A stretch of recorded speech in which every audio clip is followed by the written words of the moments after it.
Hello, good morning, students. Today we are doing chapter 2, video number 11. इस video lecture में हमने NCERT के जो सॉल्व्ड एग्जाम्पल्स हैं लाइक 2.5, 6, 7, 8, 9 एंड 10, आज हम इन क्वेश्चंस को बहुत ही धीरे धीरे सॉल्व करेंगे। तो let's start with question number 2.5। Example है ये 2.5 ऑन पेज नंबर 65।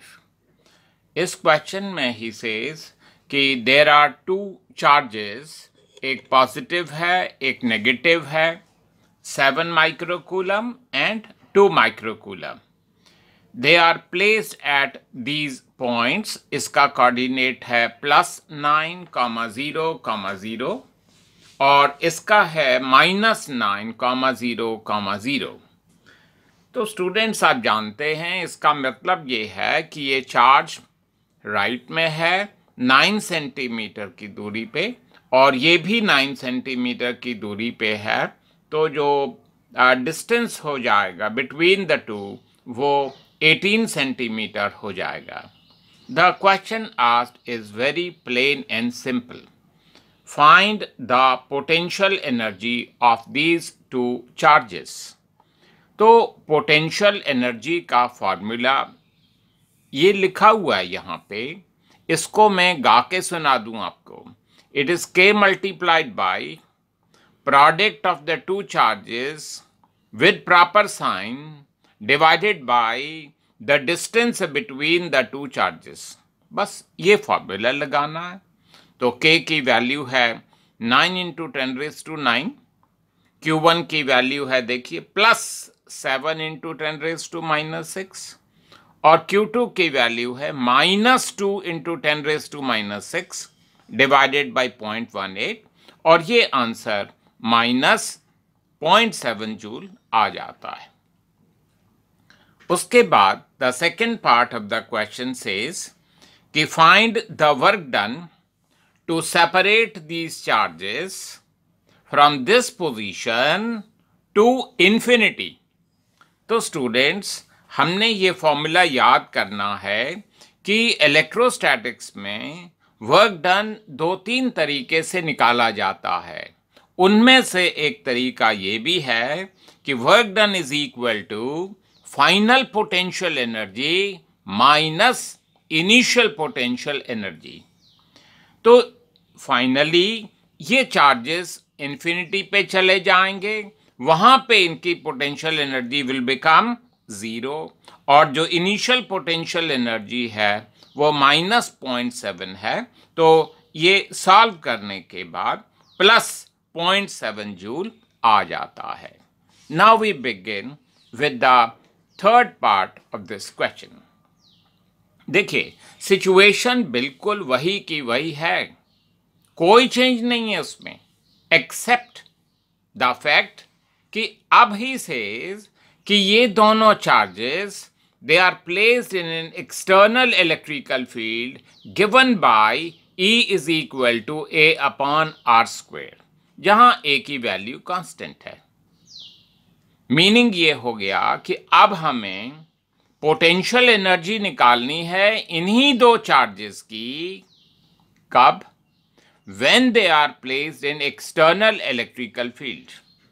तो स्टूडेंट्स आपने क्लासेस में सुना है कि जो टोटल पोटेंशियल एनर्जी अब होगी वो होगी potential energy due to the interaction between the two charges, जिसकी वैल्यू अब पहले निकाल चुके हैं 0.7 -0.7 joule, plus potential energy of these two charges when they are placed in the external electrical field. तो potential energy is nothing but work done, और work done का formula होता है charge multiplied by the potential. तो charge Q1 multiplied by potential, आप जानते potential होता the product of E and R, तो E1 × R, यहाँ पे Q2 into E2 into R। अब हमने ये जो फॉर्मूला है ये यहां लगा दिया E1 की जगह और E2 की जगह, एक R इसमें से कैंसिल हो गया, A अपॉन R हमने बाहर निकाल लिया, अंदर आ गया Q1 plus Q2। Remember students, जब भी हम पोटेंशियल या पोटेंशियल एनर्जी की बात करते हैं तो उस समय चार्जेस का साइन लिखना जरूरी है। तो that's why we write like this, और इसको हम सॉल्व कर सकते हैं। सॉल्व करके ये आएगा प्लस 49.3 जूल। तो it's a important type of question, इसको ध्यान से कर लें। अब let us begin with question number 2.6। ये पेज नंबर 65 पे है। द क्वेश्चन इज कि हमारे पास एक डाइलेक्ट्रिक सब्सटेंस है, कितना है? 1 मोल ऑफ दैट सब्सटेंस है। फ्रॉम केमिस्ट्री यू नो कि 1 मोल के अंदर there are 6 into 10 raised to 23 molecules. He says एक मॉलिक्यूल की डाइपोल मोमेंट है 10 raised to -29 coulomb into metre. और ये जो डाइलेक्ट्रिक स्लैब है ये इलेक्ट्रिकल फील्ड में रखा है जिसकी वैल्यू है 10 raised to 6 वोल्ट पर मीटर। तो इनिशियली जो डाइपोल्स हैं इस मटेरियल के अंदर वो सारे के सारे अलाइन हो जाते हैं in the direction of the electrical field.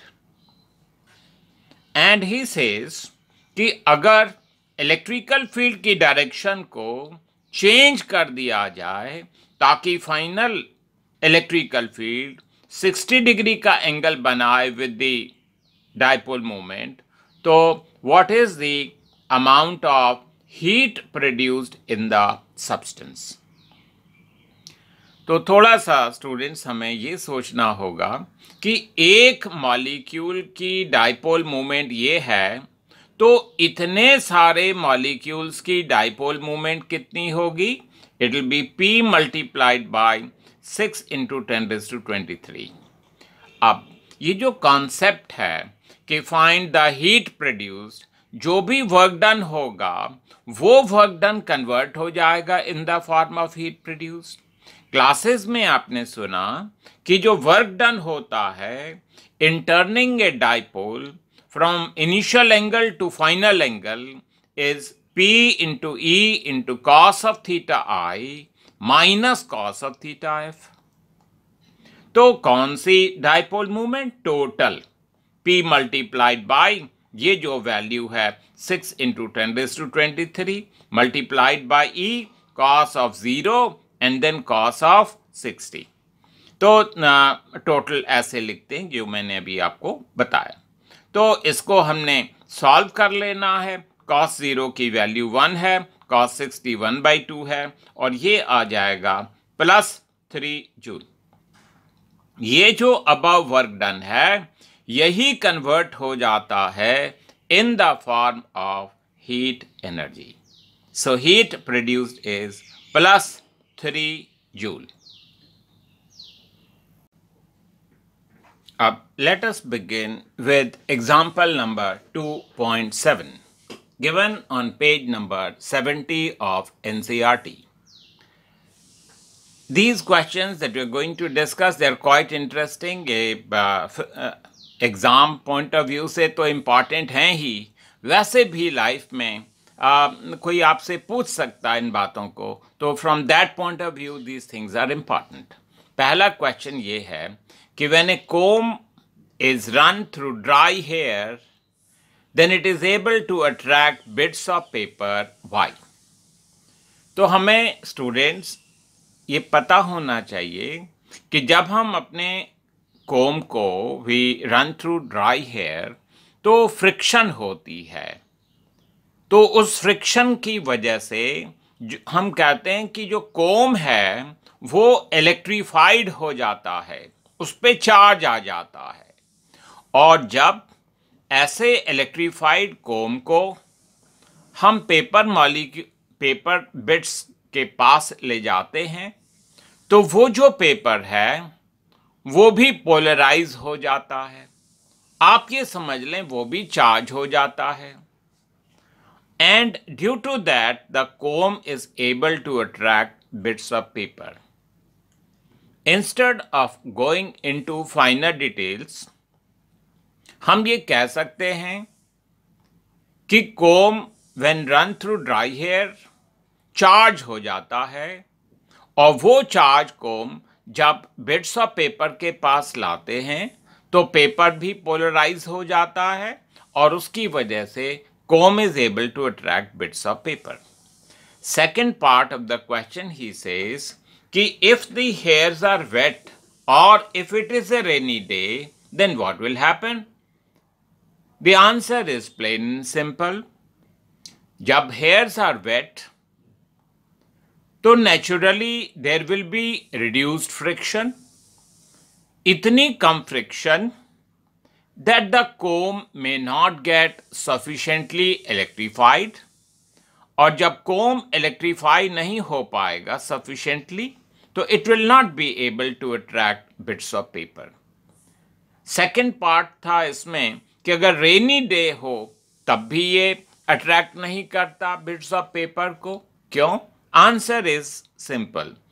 देखिए, जब ड्राई एयर होती है तो वो टोटली इंसुलेटिंग होती है, लेकिन जब air becomes moist as in a rainy day तो वो जो एयर है वो स्लाइटली कंडक्टिंग बन जाती है।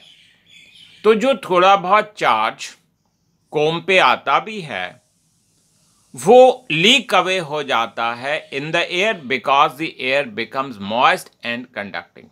तो that's why the comb is left with very little charge which is unable to attract bits of paper. ठीक है। He says the second part, metallic chains,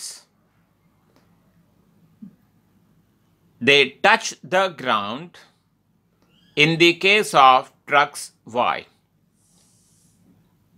The answer is more or less along the same lines that we have discussed. देखिए, जब एक truck move करता है तो there is friction between the air and the truck. उसकी वजह से जो ट्रक है वो इलेक्ट्रीफाई हो जाता है, और उस स्टैटिक इलेक्ट्रिसिटी की वजह से उसमें अगर कोई इनफ्लेमेबल मटेरियल्स हैं ट्रक के अंदर तो they can cause sparking and then it can lead to fire. तो वो जो चेन्स हैं, मेटल चेन्स, वो ग्राउंड को टच करती रहती हैं ताकि जो स्टैटिक चार्ज डेवलप हुआ है वो ग्राउंड हो जाए to the earth. The next question is why the tyres of aircrafts are made slightly conducting. Slightly conducting reason वही है कि जब एरोप्लेन मूव करेगा ऑन द रनवे तो there is going to be what? Friction.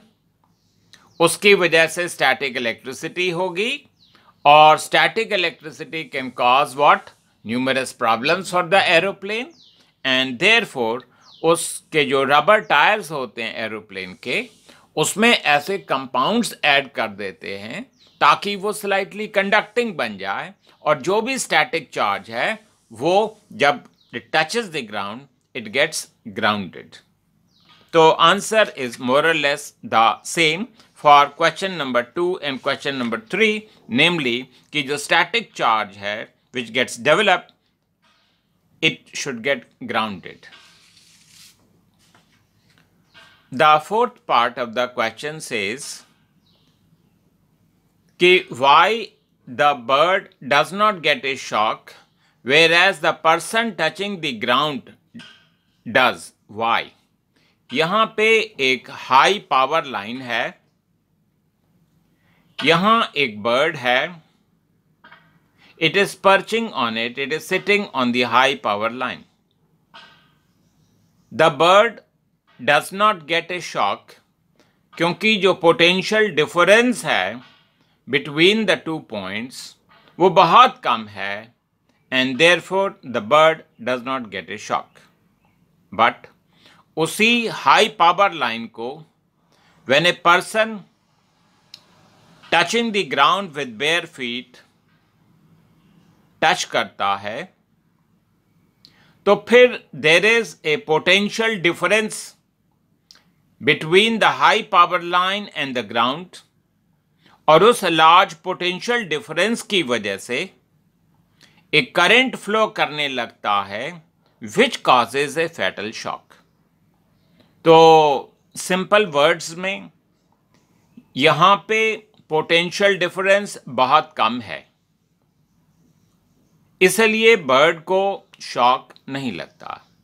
यहां पे potential difference large हो जाता है. As a result of that the person gets a fatal shock. Now we do question number 2.8 of NCERT on page number 77. The question says कि एक parallel plate capacitor है with the plate area A separation distance D. Theory classes में students आपने सीखा हुआ है that इसका जो कैपेसिटेंस होता है जब एयर होती है is epsilon nought A divided by D. Now he says कि इस पैरेलल प्लेट कैपेसिटर की प्लेट्स के बीच में एक डाइलेक्ट्रिक स्लैब डाला है जिसका डाइलेक्ट्रिक कांस्टेंट है K और इसकी जो थिकनेस है वो है 3/4 ऑफ D. ही सेज अब डाइलेक्ट्रिक स्लैब डालने के बाद इस कैपेसिटर का कैपेसिटेंस निकालो. That's the question. हम सबसे पहले ये फाइंड आउट करते हैं कि वो स्पेस कितनी है जहां पे एयर है.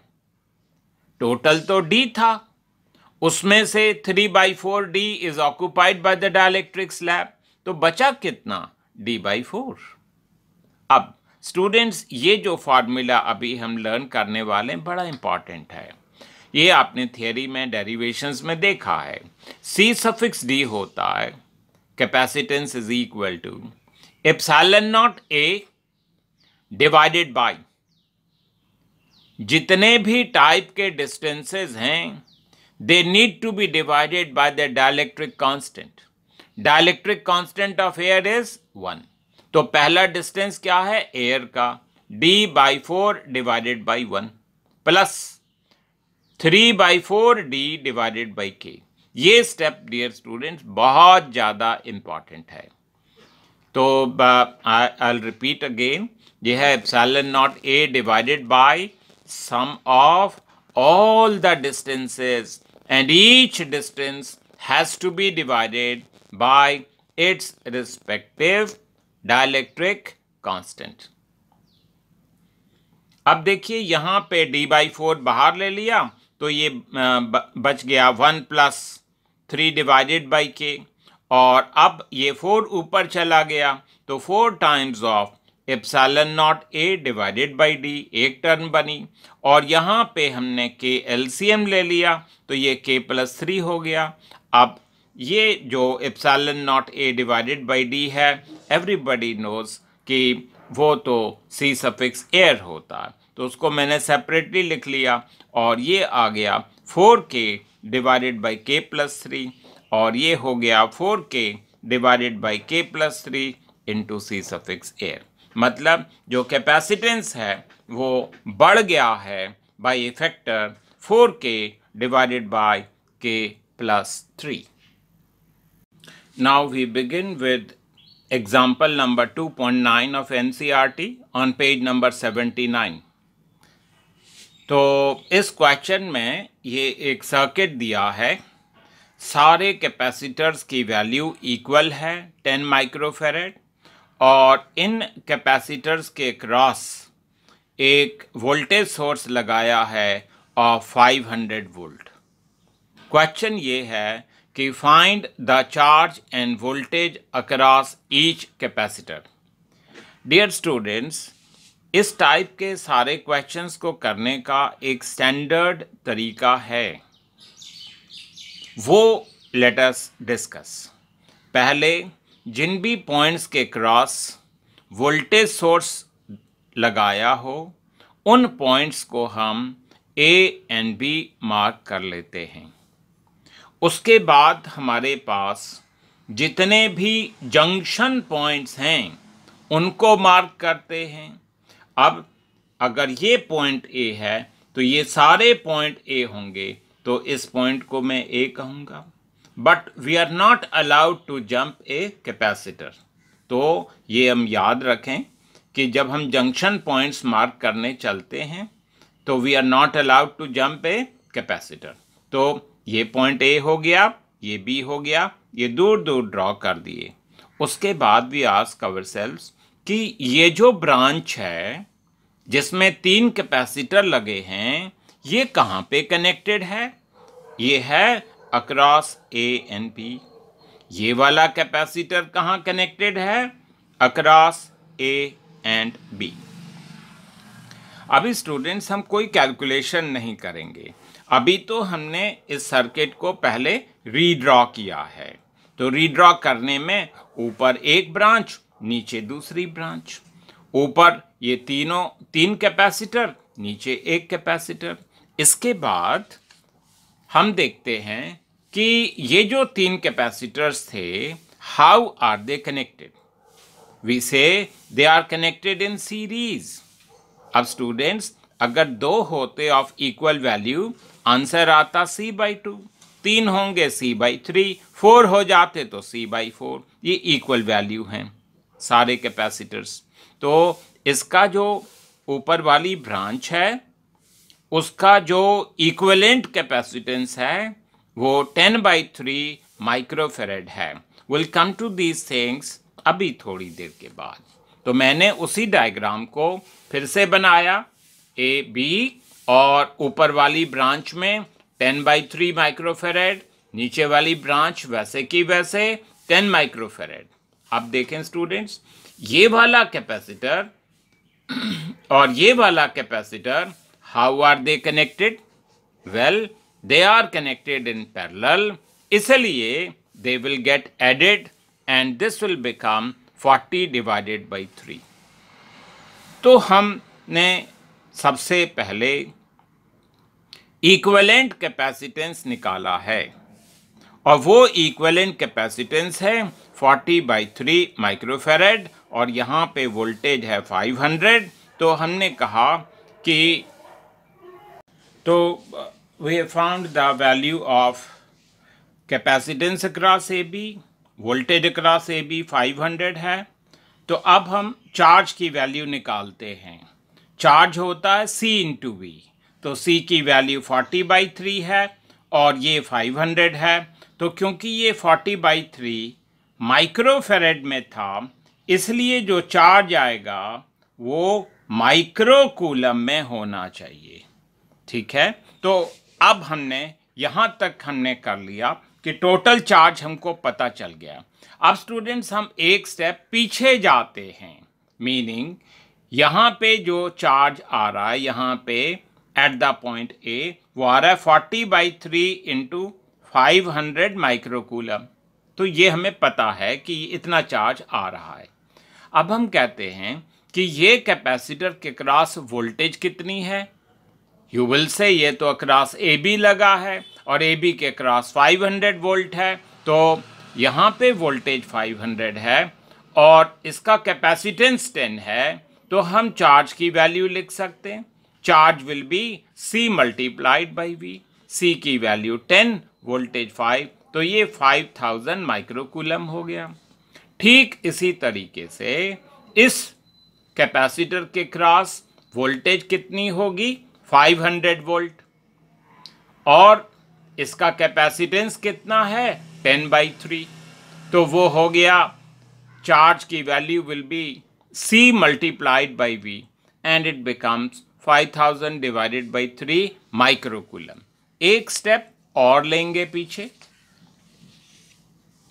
वो ये है, ये जो नीचे वाला कैपेसिटर था इसके बारे में तो दोनों चीज़ें हमें पता चल गई थी। क्या कि वोल्टेज 500 है और चार्ज की वैल्यू कितनी है 5000 माइक्रोकूलम।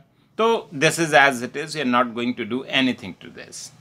इसके बाद स्टूडेंट्स, ये जो ऊपर वाली ब्रांच है, जो ऊपर वाला कैपेसिटर था, उसके क्रॉस भी जो वोल्टेज थी वो 500 थी।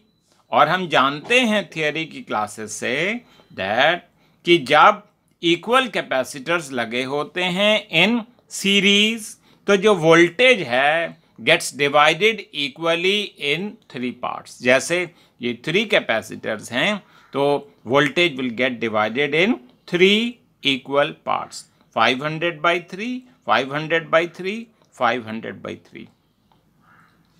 ऊपर वाली ब्रांच में हमने चार्ज की वैल्यू निकाल ली थी, वो थी 5000/3। तो स्टूडेंट्स अब हमें कोई कैलकुलेशन नहीं करनी, हमें पता है कि जो चार्ज होता है इन ए सीरीज सर्किट वो सेम रहता है। तो 5000/3, 5000/3, 5000/3। इस तरीके से students we are able to write the charge and the voltage across each capacitor. Now we start with question number 2.10 of NCERT, which is on page number 82. The question is plain and simple. It says कि एक capacitor है, मान लिया C1, जिसकी value 900 picofarad है and it is connected across a battery of voltage 100 volt. The first question is very simple कि इस capacitor के अंदर what is the energy stored? तो हम बहुत सिंपल फॉर्मूला लगा रहे हैं कि एनर्जी इज 1/2 CV स्क्वेयर, तो 1/2 C1 इंटू V1 स्क्वेयर। तो ये वैल्यूज हमने यहाँ लिख दी और एनर्जी ये आ गई 4.5 into 10⁻⁻6 joule. Then the question says कि हमारे पास एक और आइडेंटिकल कैपेसिटर है, नेमली C2, तो उसकी वैल्यू भी 900 पिकोफेरेड है, लेकिन इट इज अनचार्ज, मतलब it is not connected to any battery of any battery. तो अब हमारे पास एक चार्ज कैपेसिटर है, दूसरा एक अनचार्ज कैपेसिटर है। स्टूडेंट्स, हमने थियोरी में सीखा है कि when one capacitor is connected across the other, तो there is always a redistribution of charge, और उस redistribution of charge की वजह से they acquire a common potential and therefore there is always a loss in the electrostatic energy. तो students, instead of going into the finer details, हम ये कह सकते हैं कि जब एक कैपेसिटर को दूसरे कैपेसिटर के साथ लगाते हैं तो there is always a loss in energy. तो क्यों ना हम पहले लॉस इन एनर्जी कैलकुलेट कर लें, क्योंकि इनिशियल एनर्जी पता है हमको। हमें अगर लॉस इन एनर्जी का पता चल जाए तो we can find out the final energy. तो डियर स्टूडेंट्स, क्वेश्चन थियरी में भी बहुत इंपॉर्टेंट है कि लॉस इन एनर्जी का फॉर्मूला होता है 1/2 C1 into C2 divided by C1 plus C2 into V1 minus V2 का होल स्क्वायर। तो ये वैल्यू सब्स्टिट्यूट की हैं इसके अंदर and we come to the conclusion कि ये जो एनर्जी है is 1/2 of initial energy 1/2 C1 into V1 square. तो इनिशियल एनर्जी ये है, लॉस इतना है, तो final energy will be this, मतलब 4.5 into 10⁻⁻6 divided by 2 joule. So students, we now wind up with the examples of chapter number 2. And I hope कि आप इन questions को समझ गए होंगे एंड इन क्वेश्चंस को आप अच्छे तरीके से आप अपनी नोटबुक में लिखें और अगर कोई प्रॉब्लम है कहीं पे तो we can sort it out. ठीक है, thank you very much for watching the video.